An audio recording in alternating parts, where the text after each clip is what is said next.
Baik, topik firman Tuhan pada hari ini yaitu Tuhan mengutus anak-anaknya. Tuhan mengutus anak-anaknya tertulis dalam Kisah Rasul pasal 13 ayat 1 sampai 12. Pada waktu itu dalam jemaat di Antioquia ada beberapa nabi dan pengajar, yaitu Barnabas dan Simeon yang disebut Niger, dan Lukius orang Kirene, dan Menahem yang diasuh bersama dengan raja wilayah Herodes dan Saulus. Pada suatu hari ketika mereka beribadah kepada Tuhan dan berpuasa, berkatalah Roh Kudus, "Khususkanlah Barnabas dan Saulus bagiku untuk tugas yang telah kutentukan bagi mereka." Maka berpuasa dan berdoalah mereka, dan setelah meletakkan tangan ke atas kedua orang itu, mereka membiarkan keduanya pergi. Oleh karena disuruh Roh Kudus, Barnabas dan Saulus berangkat ke Selukia, dan dari situ mereka berlayar ke Siprus. Setiba di Salamis, mereka memberitakan firman Allah dalam rumah-rumah ibadah orang Yahudi, dan Yohanes menyertai mereka sebagai pembantu mereka. Mereka mengelilingi seluruh pulau itu sampai ke Pafos. Di situ mereka bertemu dengan seorang Yahudi bernama Bar Yesus. Ia seorang tukang sihir dan nabi palsu. Ia adalah kawan gubernur pulau itu, Sergius Paulus, yang adalah orang cerdas. Gubernur itu memanggil Barnabas dan Saulus karena ia ingin mendengar firman Allah. Tetapi Elimas, demikian namanya dalam bahasa Yunani, tukang sihir itu, menghalang-halangi mereka dan berusaha membelokkan gubernur itu dari imannya. Tetapi Saulus yang juga disebut Paulus yang menolak dia dan berkata, "Hai anak iblis, engkau penuh dengan rupa-rupa tipu muslihat dan kejahatan. Engkau musuh segala kebenaran. Tidakkah engkau akan berhenti membelokkan jalan Tuhan yang lurus itu? Sekarang lihatlah, tangan Tuhan datang menimpa engkau, dan engkau akan menjadi buta beberapa hari lamanya. Engkau tidak dapat melihat matahari." Dan seketika itu juga orang itu merasa diliputi kabut dan gelap, dan sambil meraba-raba ia harus mencari orang untuk menuntun dia. Melihat apa yang telah terjadi itu, percayalah gubernur itu, ia takjub akan ajaran Tuhan. Ini dikatakan jemaat di Antioquia dipersiapkan Tuhan untuk mengerjakan pekerjaan Tuhan dalam menjangkau jiwa-jiwa yang bukan bangsa Yahudi yang berada di bawah kekaisaran Romawi. Dan Tuhan memakai Paulus untuk ini, saudaraku. Saudara mengetahui riwayat sidang Antioquia ini. Riwayat sidang Antioquia ini bukan dimulai dari rasul-rasul yang menginjil, tidak. Tetapi dari anak-anak Tuhan yang tersebar karena aniaya.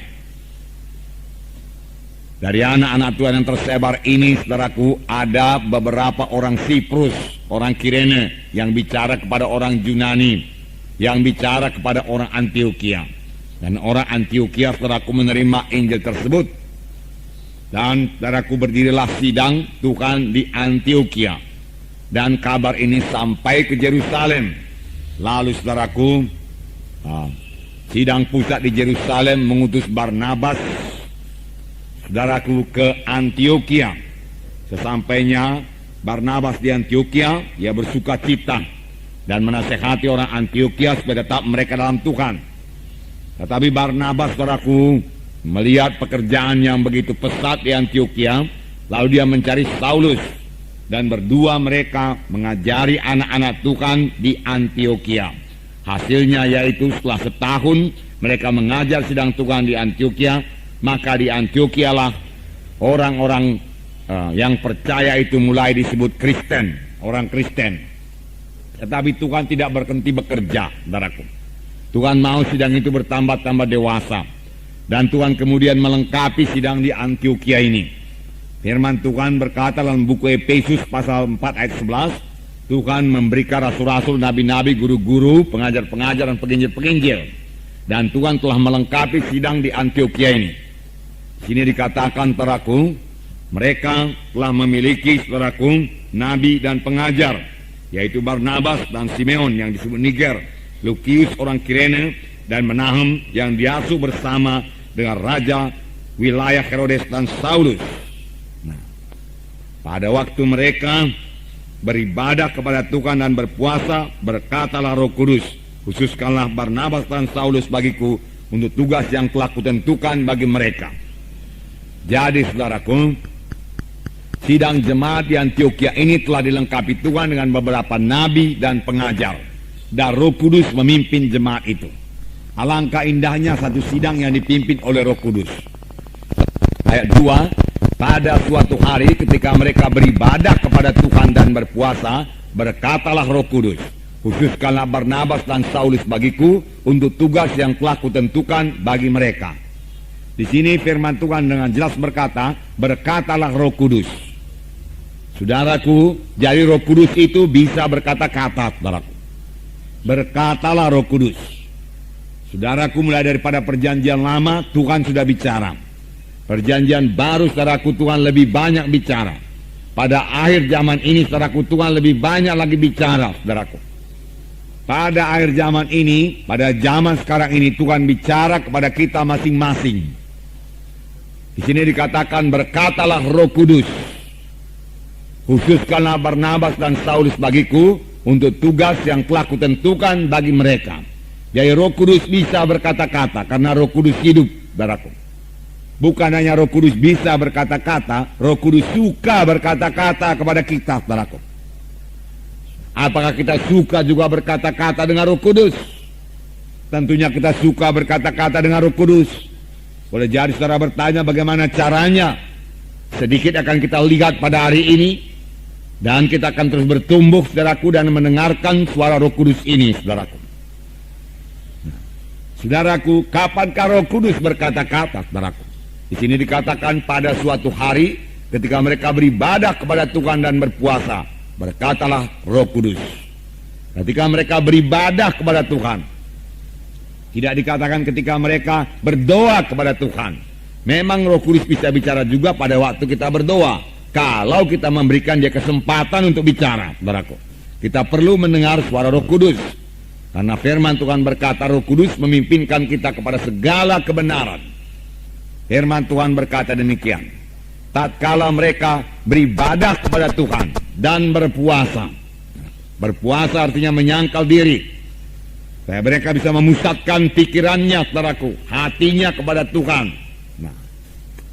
Nah, saudaraku, sebagai orang percaya kita juga harus melayani Tuhan, saudaraku. Kerap kali kita hanya minta Tuhan melayani kita.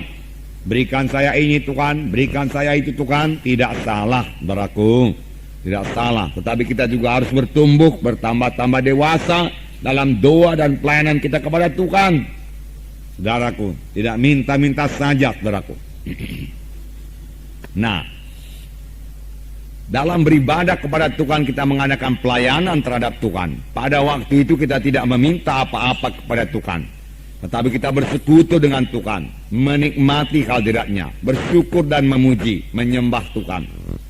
Raja Daud berkata, satu hal telah ku minta kepada Tuhan, yaitu supaya aku diam dalam rumah Tuhan, diam dalam bait Tuhan, dan menikmati hadirat Tuhan, menikmati kehadiran Tuhan. Dia mau tinggal di rumah Tuhan selama-lamanya, seperti sidang di Antioquia. Pada waktu mereka beribadah kepada Tuhan, mereka mendengar suara Roh Kudus.